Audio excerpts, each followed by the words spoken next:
함께 고백하고 말씀을 듣겠습니다. 모든 것이 은혜입니다.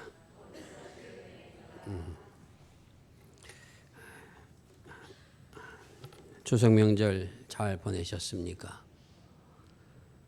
이번 추석에는 혹시 믿지 않은 형들과 만남을 통해서 제사 드린 음식을 먹어야 될까 먹지 말아야 될까 고민은 없었습니까? 믿음으로 산다는 것은 그렇게 쉬운 일만은 아닙니다. 우리 주변에는 우리의 믿음을 떠나게 하는, 그리스도를 떠나게 하는 많은 유혹들이, 어둠의 손길들이 우리가 알지 못한 채 우리를 유혹하고 있습니다. 오늘 본문의 디모데가 목회하고 있었던 에베소 지역에도 이러한 이단 사상들이 교회 안에까지 침투해 있었습니다. 이러한 사실을 알고 있는 바울 사도는 성령의 인도하심을 통해서 목회하는 디모데에게 하나님의 말씀을 전하게 됩니다. 그 말씀이 바로 디모데 전서와 디모데 후서로 우리 신약 성경에 들어와 있습니다. 오늘 본문은 이러한 이단들 하나하나가 어떠한 특징을 갖고 있는가 하는 것을 짚어가면서, 그럼에도 불구하고 하나님의 좋은 일꾼으로, 하나님의 선한 일꾼으로 부름받은 믿음의 사람들은 어떠한 자세를 가지고 살아가야 될 것인가 하는 가르침이 이 속에 잘 담겨져 있습니다. 오늘의 말씀을 통해서 내가 하나님의 좋은 일꾼으로 살아간다는 것, 선한 사람으로 산다는 것이 무엇인가 하는 것을 다시 한번 깨닫고 더 아름다운 믿음의 길 걸어갈 수 있는 그 은혜가 저와 여러분 모두에게 임할 수 있기를 바랍니다. 먼저 바울 사도는 당시 에베소에 목회하고 있는 디모데에게 말합니다. 지금 이 시대에는 어떤 사람들이 미혹을 받아서 믿음을 떠나게 되며, 그래서 귀신의 영과 귀신의 가르침과 미혹하는 영을 따르는 일들이 나타나게 될 것이다. 이렇게 먼저 경고하고 있습니다. 지금 시대에는 그러한 일들이 교회 안에까지 들어와 있음을 이미 예언적으로 알려주고 계십니다. 미혹하는 영과 귀신의 가르침을 따른다라는 것은 과연 무엇을 의미하는가 하는 것입니다. 미혹의 영이라고 하는 것, 또 귀신을 따른다, 귀신의 가르침을 따른다라고 하는 것은 무엇을 말하는가? 자신의 잘못된 것들, 또한 사람을 교묘하게 홀리는 것들, 이런 것을 통해서 사람들을 믿음에서 떠나게 해서 하나님의 적대자가 대한 사탄의 유혹에 넘어가는 이러한 사람들이 교회 안에도 생겨나게 될 것이다 라고 말씀하고 있습니다. 이들의 특징이 어떠한 것이나, 이제로는 자기의 양심의 화인을 맞아서 의식적으로 거짓말하는 자들이라 이렇게 말씀하고 있습니다. 미혹의 영의 유혹에 넘어가고 귀신의 가르침을 따르다 보게 되면 양심의 화인을 맞는다는 겁니다. 이 화인 맞는다는 것은 과거에 동물을 키울 때 이 소는 내 것이다 라고 해가지고 도장을 찍었던 그것이 바로 화인을 맞는다는 의미입니다. 귀신의 가르침을 따른다라고 하는 것, 그래서 거짓말하는 것이, 그냥 우리말로 쉽게 말한다고 하면은 그저 하는 말마다 다 거짓말하는 사람이 된다라는 의미입니다. 이런 사람들이 많이 나타나서 그리스도인들을 믿음에서 떠나게 하고 교회 안에 분란을 가져오는 그런 일들이 일어나게 될 것이다라고 말씀하여 주고 있습니다. 그럼 이들이 미혹하는 영, 욕의 영, 거짓말, 귀신의 가르침을 가르치는 사람들이 과연 어떻게 이야기하는가? 그 첫 번째가 결혼을 하지 말라라고 이야기한다는 겁니다. 우리나라 젊은이들도 미래에 대한 불안과 낳은 자녀를 길러가는 것이 힘들다는 생각 때문에 결혼하지 않고 있는 그러한 젊은이들 들어가고 있는 안타까운 현실이기도 합니다만, 하나님께서 사람을 만드신 후에 에덴 동산에서 살게 하신 다음 이브를 주님께서 다시 만드셔서 한 가정을 영위하게 하시면서 생육하고 번성하고 땅에 충만하라 이렇게 축복하셨습니다. 아담에게 이불을 주신 분도 하나님이시며 또한 한 가정을 이루어 살게 하여 주신 분도 하나님이시며 그에게 자녀를 허락하여 주신 분도 하나님이십니다. 그런데 이러한 유혹의 영들이, 귀신의 가르침 받은 사람들이 결혼을 금하는 일들이 일어난다라는 것입니다. 왜 그런데 이러한 그들의 이단 속에 사람들이 빠져 들어가게 되는가 하는 것입니다. 그 이단의 대표적인 것이 당시의 영지주의 이단이라는 겁니다. 육은 약한 것이고 악한 것이라고 하는 것을 그들의 전면에 내세웁니다. 그러므로 철저한 금욕주의를 신봉하게 했습니다. 그 일환의 하나로 결혼을 금한 것입니다. 바울 사도도 고린도 교회 안에 성적인 문제가 생겼을 때 홀로 있는 것이 낫다라고 가르침을 주기도 했습니다. 임박한 환난으로 인하여 사람이 그냥 지내는 것이 좋으니라 이렇게 하나님의 말씀을 전하기도 했습니다. 그래서 이단들, 거짓의 영을 가진 사람들, 귀신의 영으로 가르치는 사람들이 이렇게 말합니다. 내가 결혼하지 않으면 지켜야 할 가정도 없고 자녀를 기르려 할 의미도 책임도 없고 온전히 내가 하나님을 잘 섬길 수 있지 않겠느냐. 사도 바울 선생님도 우리들에게 결혼하지 않는 것이 좋다고 그렇게 이야기하지 않았느냐. 그러니 결혼해서 육으로 죄를 짓지 말고 하나님의 거룩한 백성으로 살아가는 것이 더 좋지 않겠느냐. 이들의 이러한 이야기가 진실처럼 들려집니다. 물론 홀로 살아가면서 하나님 앞에 자신의 온전히 헌신한 그런 나실 같은 사람도 구약에도 있었고 신약 성서에도 그렇게 수도하며 살아간 사람들이 있습니다. 그것은 자신의 소명에 따른 겁니다. 하나님의 부름을 따라서 그렇게 결단한 것이지 결혼하느냐 하지 말아야 하는 이런 문제가 신앙의 문제와는 별개라고 하는 것을 우리는 생각을 해야 됩니다. 이단들이 왜 이렇게 말하는가? 그러한 가르침을 통해서 사람들의 영을 자신들이 사로잡으려고 합니다. 한번 사로잡힌다면 거기서 헤어나지 못합니다. 그런다면 자신들이 원하는 것을 그 사람에게서 빼앗거나 갈취하거나 땐 금을 속여서 자신의 것으로 만든 탐욕이 나중에 드러나지게 되는 것입니다.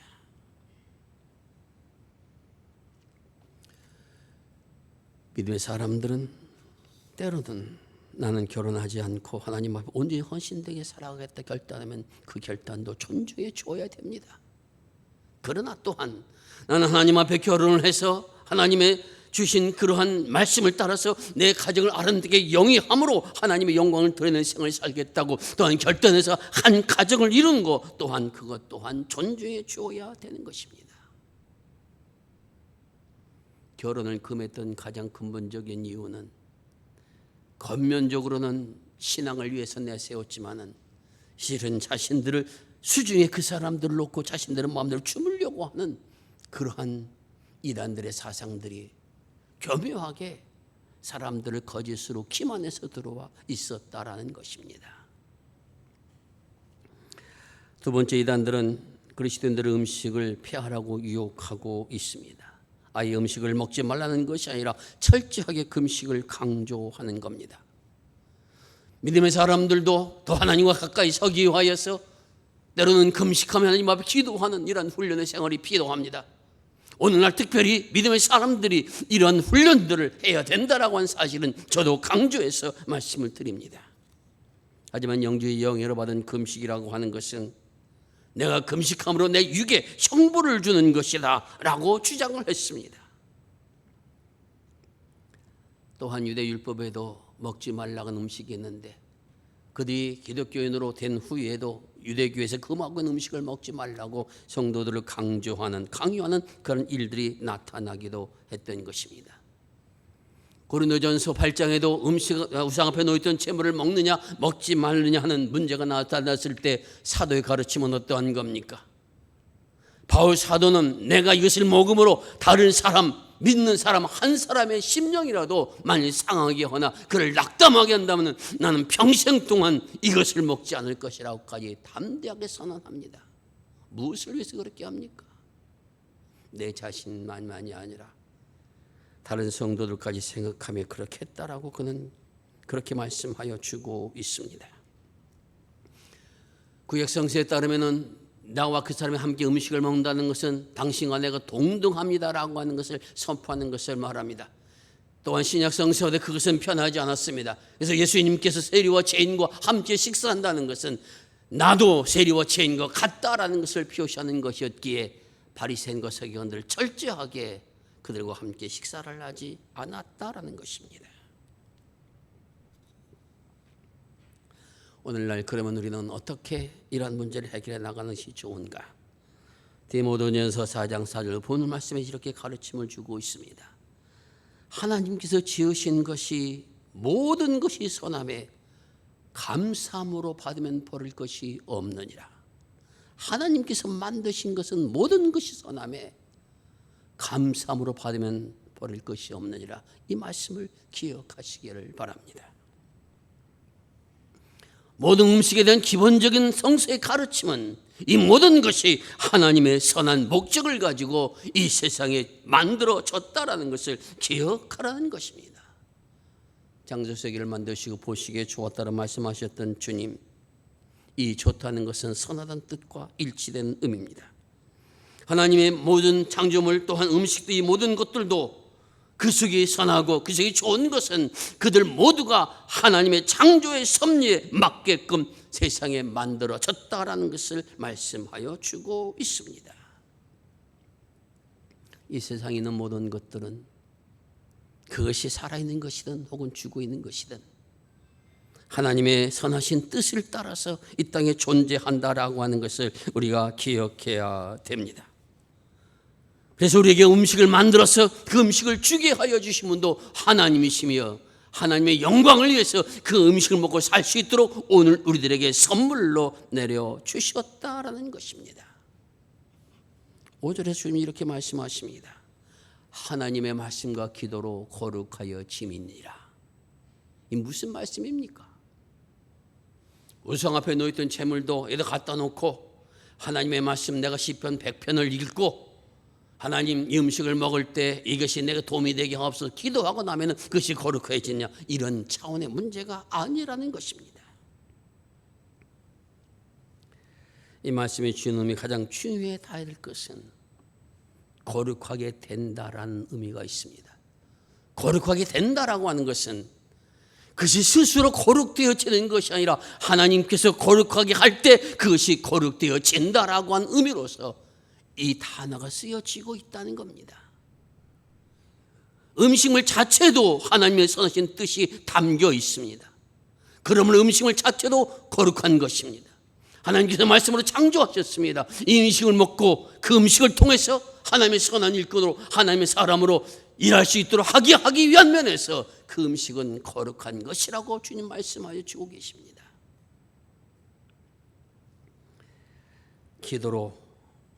기도 안에서라고 하는 것은 하나님께서 음식을 주셔서 내게 먹게 하신 것처럼 나도 세상을 살아가는 동안 하나님의 거룩한 사람으로서 거룩된 길을 걸어간 사람을 서기를 원하여 이 음식을 먹고 힘을 내서 주신 사명 감당한 사람을 서겠습니다.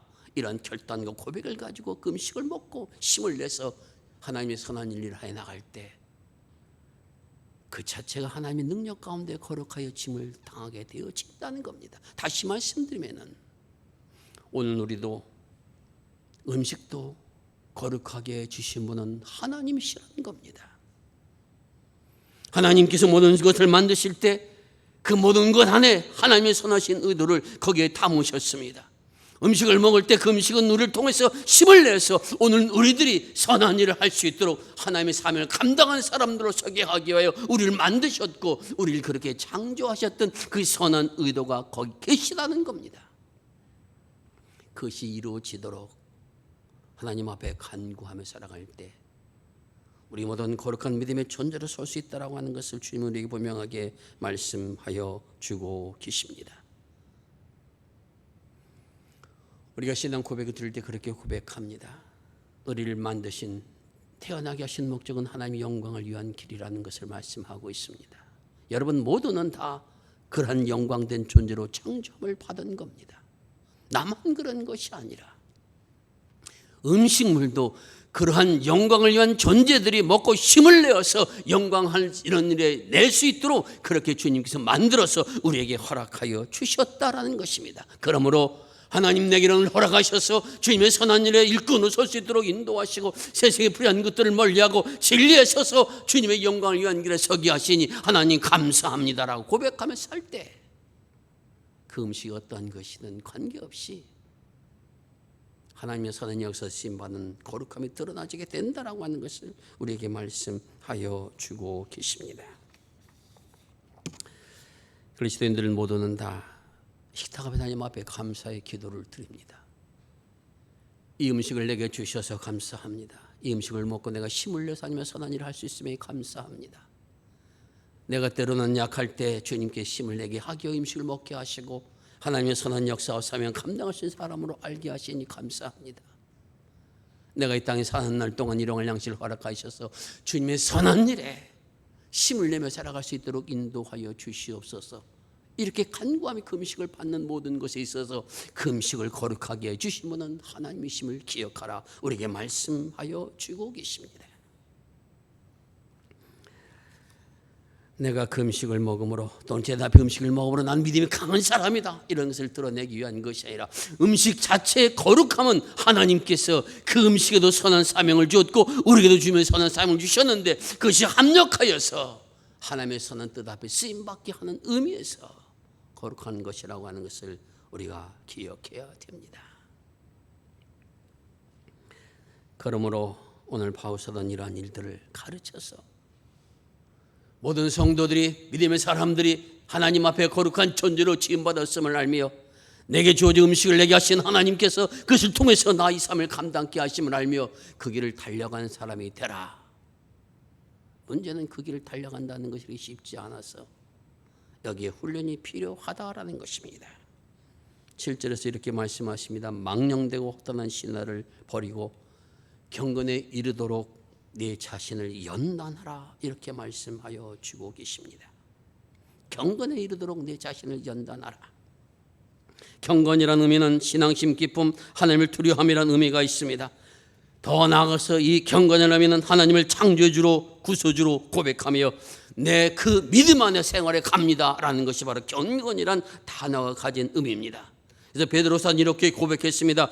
예수님으로 말미암아 난 믿음의 삶이 바로 경건의 삶이다라고 그는 그렇게 고백하고 있습니다. 경건은 하나님의 말씀을 신뢰하고 따름으로 하나님이 원하시는 방향으로 살아가는 삶 전체를 가르치는 것이 거기에 내 자신을 쳐서 복종시키는 것이 바로 경건의 삶이라는 것입니다.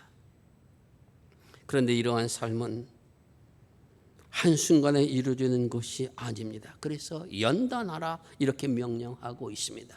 이 연단이라고 하는 단어는 군대 가면 여러분들 우리 그 장병들이 우통을 벗고 때로는 아래 핫도리도 벗고 그냥 팬티만 입고 연병장을 다리는 이런 모습들을 보았을 겁니다.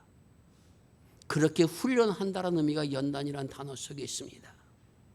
오늘 바울 사도와 디모데는 로마의 검투사들이 로마의 장병들이 그 경기장에서 우통을 다 벗어던지고 그렇게 열심히 훈련하고 참가하는 것을 보았습니다.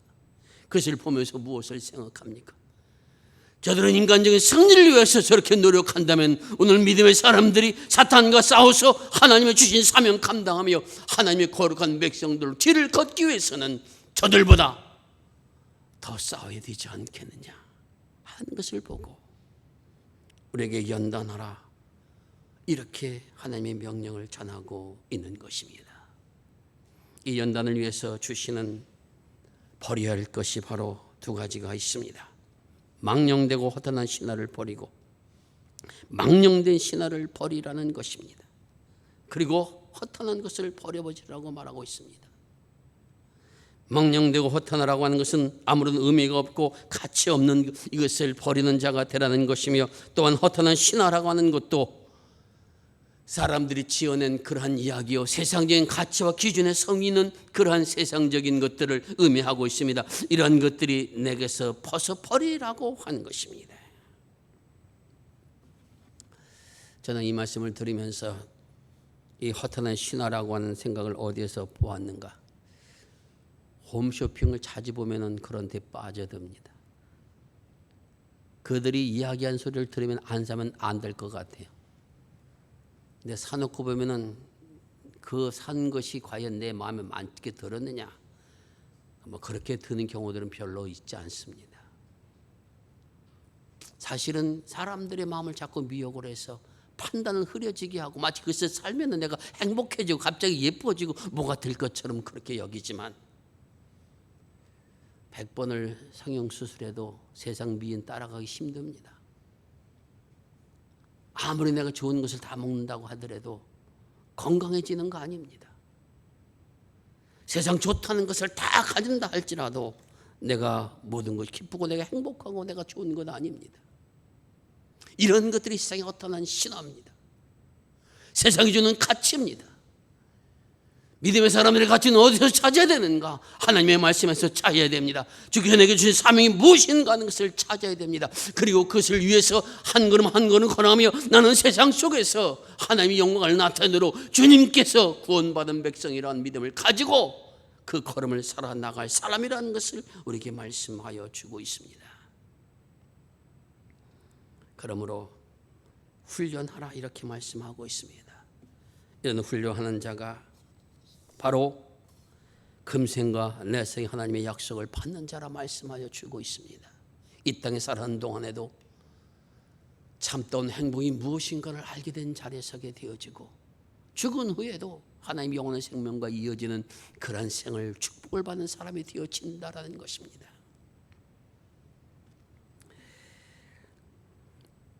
우리가 살아가는 삶의 현장은 하나님 나라에 들어가기 위한 그런 무대에 지나지 않습니다. 그런 무대에서 배역을 맡아서 오늘 우리들은 그 배역을 해나간 사람들입니다. 연극 배우가 가장 좋은 배역을 했다라고 평가받을 때 어떤 겁니까? 거기에 나타난 주인공과 똑같이 행동했을 때 가장 좋은 평가를 받는다고 하면은 우리 믿음의 사람들이 바라봐야 할 곳은 누굽니까? 그리스도께서 우리에게 오셔서 그것을 보여주기 위해 우리에게 육신으로 오신 겁니다. 그리고 말씀하셨습니다. 내가 곧 길이요 진리요 생명이다. 예수 그리스도를 통해서 나의 갈 길을 보고 예수 그리스도의 가르침을 통해서 내가 어떻게 살아갈 줄 알고 예수 그리스도의 약속의 말씀을 통해서 하나님 나라를 소망하며 그 길을 달려간 사람들, 이것을 훈련하며 그 훈련된 모습으로 세상을 살아가는 것, 이것이 우리가 걸어갈 믿음의 길이라고 하는 것을 우리는 기억해야 됩니다. 멕시코 중서부 시에라 협곡에는 타라후마라고 하는 그러한 부족이 살고 있다고 합니다. 아주 높은 그러한 험준한 산과 협곡에 살고 있는 그들은 인류학자들의 오랜 연구의 대상이기도 했다고 합니다. 왜냐하면 그는 어디를 가나 달리는 방식을 고수하고 있기 때문이며 문명의 일기를 이용하지 않고 있다라는 것입니다. 덕분에 그들은 달리기를 잘하는 부족으로 그 명성이 자자합니다. 그러나 달리기를 잘하는 이들은 그것이 취미생활이 아니라는 것이며 그들에게 있어서는 생존 방식이라고 하는 겁니다. 어려운 환경 속에서 살아남아야 하다 보니까 자연스럽게 달리기를 잘하게 된 것이라고 말씀하고 있습니다. 그들은 사냥감을 쫓을 때 자신이 딱 점치고는 사냥감만 보고 달려갑니다. 어디까지 달려갑니까? 도망가던 짐승이 지쳐서 쓰러질 때까지 달려가서 그래서 잡는다고 합니다. 이 이야기를 들으면서 오늘 우리들도 내가 믿음의 목표를 세웠으면 예수께서 나를 만드신 목적과 의미를 내가 기억한다면 그것을 향해서 달려가는 그런 사람, 목표를 바꾸지 않고 주님께서 부르면서 향해 달려가는 그런 삶으로 살아가노라면 그 끝에 선제가 주일 만난 축복이 우리 모두에게 임하여 지리라 믿습니다. 여러분, 주보에 보면 9월의 책이 있습니다. 내가 틀릴 수도 있습니다라고 하는 책입니다. 저자는 비온 나티코 린넨프라드라고 하는 스웨덴 사람입니다. 이 사람은 다국적 기업에 26살 나이에 임원으로 등극한 그러한 아주 초스피드로 성장한 출세를 한 그러한 사람입니다. 그러다가 갑자기 그 자리를 포기하고 승려가 되기로 결심을 하고 태국에 들어가서 17년 동안 그는 승려 생활을 하고, 그리고 46이 됐을 때에 다시 혼란스러운 세상으로 돌아와서 마음의 고의를 지키며 살아가는 것이 무엇인가를 그동안에 같은 경험을 바탕으로 책을 쓰는 그런 사람이 됩니다. 그러다가 류게릭병을 앓게 되고 61세의 적은 나이에 올 1월 달에 세상을 떠나고 맙니다. 그는 자신의 마지막 말에 이렇게 말했다고 합니다. 나는 망설임도 두려움도 없이 세상을 떠난다. 한마디 남기고 세상을 떠났다고 합니다. 그가 17년의 그러한 수도 생활을 통해서 깨달은 것이 4가지입니다. 우리의 믿음의 생애 속에서 가장 중요한 것은 무엇인가? 첫째는 현재 내가 하는 모든 일에 집중하여 최선을 다하는 것이다. 둘째는 진실을 말하는 것이며, 셋째는 어떻게든 돕는 자가 되는 것이며, 넷째는 쉼없이 떠오르는 마음의 생각보다 차라리 침묵을 지키는 것이다. 이렇게 수련한 4가지를 우리에게 전하고 있습니다. 믿음으로 산다는 것은 한눈 팔지 않고 하나님의 말씀을 붙드는 것입니다. 나를 불러주신 부름의 상을 향하여 달려가는 것입니다. 넘어지고 쓰러져도 우리의 눈은 주님을 바라보는 것입니다. 비록 현재 내게 맡겨진 일들이 다른 사람이 보기에 하찮게 보이는 일을 할지라도 성실하게 감당하며 내 입에서 불평과 불만의 말이 나지 아니하도록 내 마음을 지키며 하나님 감사합니다 고백하며 일생길을 하루하루 걸어 나가는 것입니다.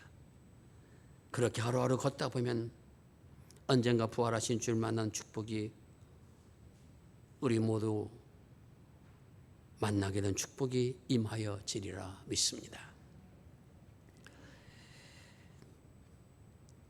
모든 것은 하나님께서 우리를 거룩하게 만들어 주시기 위하여 택하셨음을 기억하며 오늘도 나를 거룩하게 하신 모든 것과 함께 주님의 나를 향하여 한 걸음 더 달려가는 축복이 우리 모두에게 임할 수 있기를 주의 이름으로 축원을 드립니다. 기도하겠습니다. 아버지 하나님, 우리를 거룩한 하나님의 나라로 걸어갈 수 있는 은혜와 사랑을 허락하여 주셔서 그 길을 걷게 하여 주신 것 감사를 드립니다. 세상에 살아가는 동안 그 나라의 모습을 잃어버리지 않게 하여 주옵시고 내가 달려갈 길을 늘 달려갈 수 있도록 눈은 주님의 나라를 향할 수 있도록 은혜를 내려 주시옵소서. 때론 넘어지고 쓰러진다 할지라도 주님의 역사하심을 기억하게 세면이 없게 하여 주옵시고 주님 앞에 간구함을 통하여 거룩한 사명 감당하며 하나님의 일을 높이는 일에 쓰임받는 아름다운 인생을 살아갈 수 있도록 역사하여 주옵소서. 그런 믿음의 생을 통해 하늘의 기쁨을 맛보게 하여 주옵시고 참 행복이 무엇인 것을 알게 하여 주옵시며 주님이 주신 은총과 사랑을 세상에 전하는 복된 인생 살아갈 수 있도록 우리 모든 성도들을 축복하여 주옵소서. 때로는 저희들이 세상을 살다가 낙심하여 넘어질 때가 있습니다. 주님 찾아봐 주시어서 하늘의 은혜를 허락하여 주옵시고 우리를 다시 한번 세워주시어서 주님 부르실 그날까지 주님의 귀한으로 살아갈 수 있는 이 사명 감당할 수 있도록 축복하여 주시옵소서. 우리를 이 시대의 거룩한 자녀로 부르셔서 주님의 나라를 이루어 가시는 우리 구주 예수 그리스도의 이름을 지하여 기도드리옵나이다. 아멘.